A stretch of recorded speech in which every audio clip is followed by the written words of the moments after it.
रात का समय था। चारों तरफ संगीत का माहौल था क्योंकि जंगल की पीहू चिड़िया की आज मेहंदी थी। टुनटुनी चिड़िया पीहू के पंखों पर मेहंदी लगा रही थी। तभी टुनटुनी कहती है, दीदी आपके घर में टॉयलेट कहाँ पर है? मुझे जरा फ्रेश होकर आना है। टुनटुनी चिड़िया फ्रेश होने के लिए छत पर बने वॉशरूम की तरफ जाती है। वहाँ एक चिड़िया कोने में चुपचाप खड़ी होती है। क्या हुआ? तुम यहाँ चुपचाप क्यों खड़ी हो? अगर कोई परेशानी है तो तुम मुझे बता सकती हो। मुझे परेशानी तो तुझसे ही है। अब बता, मेरी परेशानी दूर करने के लिए तू अपने आप का क्या करेगी?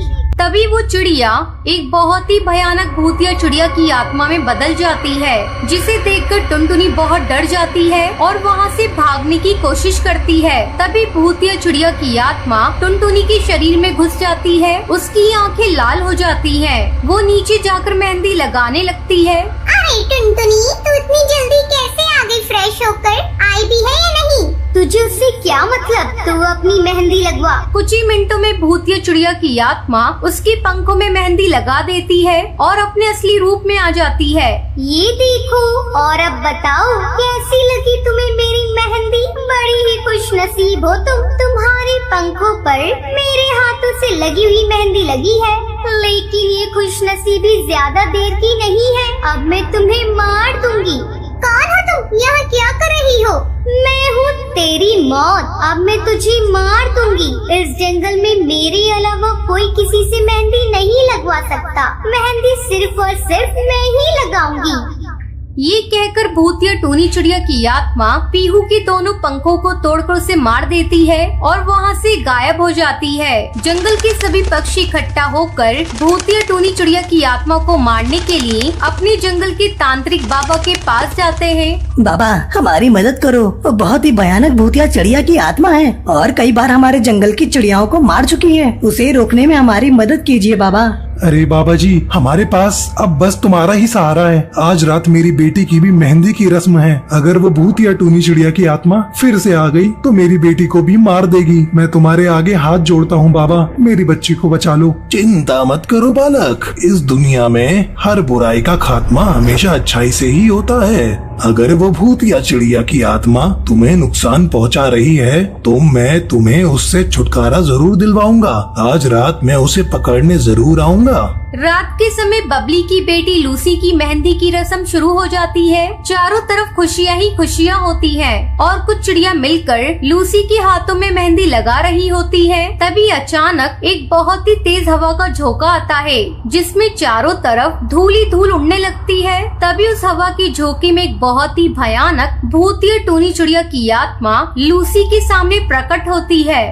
तूने अपनी शादी में मुझे नहीं बुलाया और तू मुझे कैसे भूल सकती है? मैं तो तेरी दोस्त थी ना। तूने मुझे अपनी शादी में अपने पंखों पर मेहंदी लगाने के लिए नहीं बुलाया।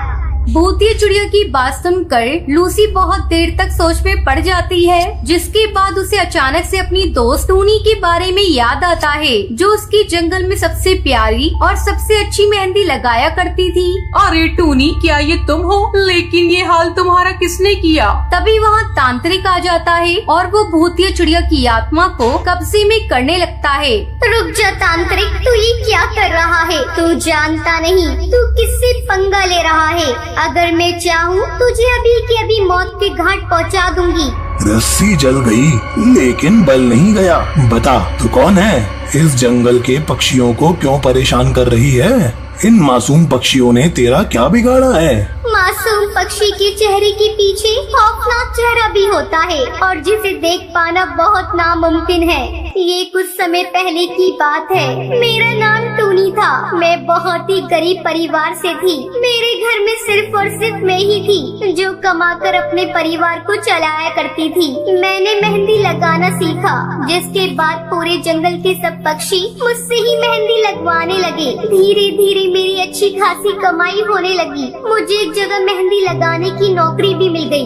लेकिन एक दिन रात के समय में अकेली सुनसान रास्ते से घर के लिए लौट रही थी। अचानक मुझे वहाँ कुछ गुंडे मिल गए और उन्होंने मेरे साथ बहुत बुरा किया, जिसके बाद उन्होंने मुझे मारकर वहीं फेंक दिया। मरने के बाद भी मेरी आत्मा को शांति नहीं मिली। मेरा परिवार भी भूखा सोता है, जिसको देखकर मुझे बहुत दुख होता है। तेरे साथ जो हुआ अच्छा नहीं हुआ, लेकिन तो इस तरह इन मासूम पक्षियों को नहीं मार सकती। देख भूतिया टूनी चिड़िया की आत्मा, यहाँ से हमेशा हमेशा के लिए चली जा, इसी में सबकी भलाई है। चली जाऊंगी, लेकिन जाने से पहले मेरी एक आखिरी इच्छा है। मैं अपने जंगल की सभी चिड़ियाओं के पंखों पर मेहंदी लगाना चाहती हूँ, और ये काम मैं फ्री में नहीं करूँगी, पैसों में करूँगी, और उन पैसों को मैं अपने परिवार वालों को दे दूंगी ताकि वो अपने लिए कोई कमाने का जरिया खोल सके।